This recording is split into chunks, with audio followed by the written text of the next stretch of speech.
Up to this point in the course, we've looked at the properties of several different types of geometric objects, starting with segments and angles, moving to parallel lines, and then in the last module, talking about how to tell whether certain triangles are congruent to other triangles, as well as the classifications of triangles that go along with it.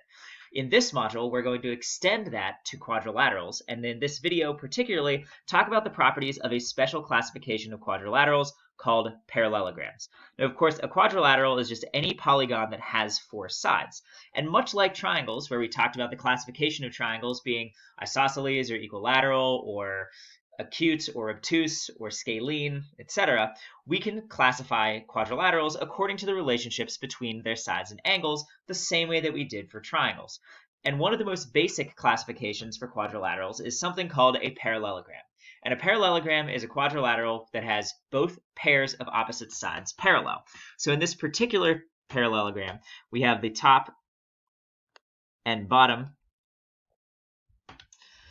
segments that are parallel, and we also have the segments on, from our point of view, the left and the right being parallel. Notice that we can't have any two sides that are adjacent to each other be parallel because adjacent sides share a vertex. So go ahead, pause the video, copy down this definition of parallelogram as well as the diagram, come back when you're ready to move on. Now, we've already spent some time in the course looking for examples of quadrilaterals out in the world, and you may have noticed some parallelograms there too.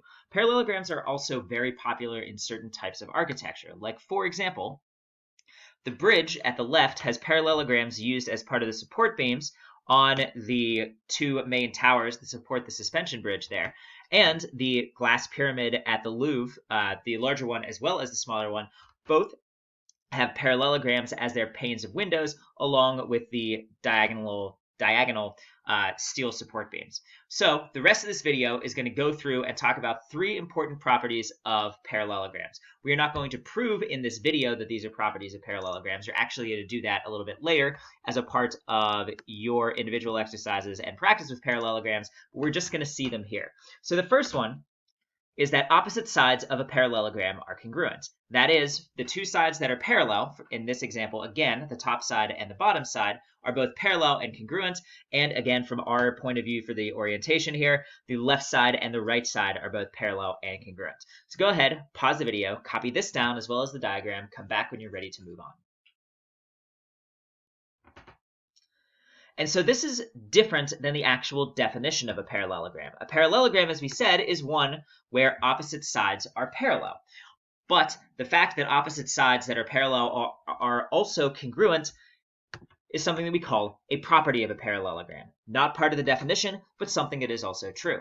Similarly, the opposite angles of a parallelogram are congruent. And in a quadrilateral, opposite angles are ones that are not made by any of the same sides. So, again, from our point of view, the bottom left and the top right angles are opposite, and the top left and the bottom right angles are opposite. So go ahead, pause the video, copy down this property as well as the diagram below. Come back when you're ready to move on to the last one. And finally, the last property of a parallelogram that we can talk about is related to its diagonals. In a parallelogram, the diagonals bisect each other. That means, let's add some names to the points here to make this particular one easier to talk about. In this diagram, AC and BD are the diagonals of this polygon. They connect vertices that are not connected by sides. So when AC and BD intersect in the middle of a parallelogram, they are both bisected. And what that means is that if E is the intersection between AC and BD, that means that AE and EC are the same, and that DE and BE are the same. It's important to remember that these diagonals may not be congruent to each other, so the pieces of the different diagonals may or may not be congruent to the pieces created by the other diagonal. AE does not necessarily have to be the same as BE, but AE is congruent to EC. So that's it. Fairly quick video. Parallelogram is a quadrilateral in which both pairs of opposite sides are parallel, and some of the properties that we can talk about and use for parallelograms are that opposite sides are congruent, opposite angles are congruent, and the diagonals bisect each other.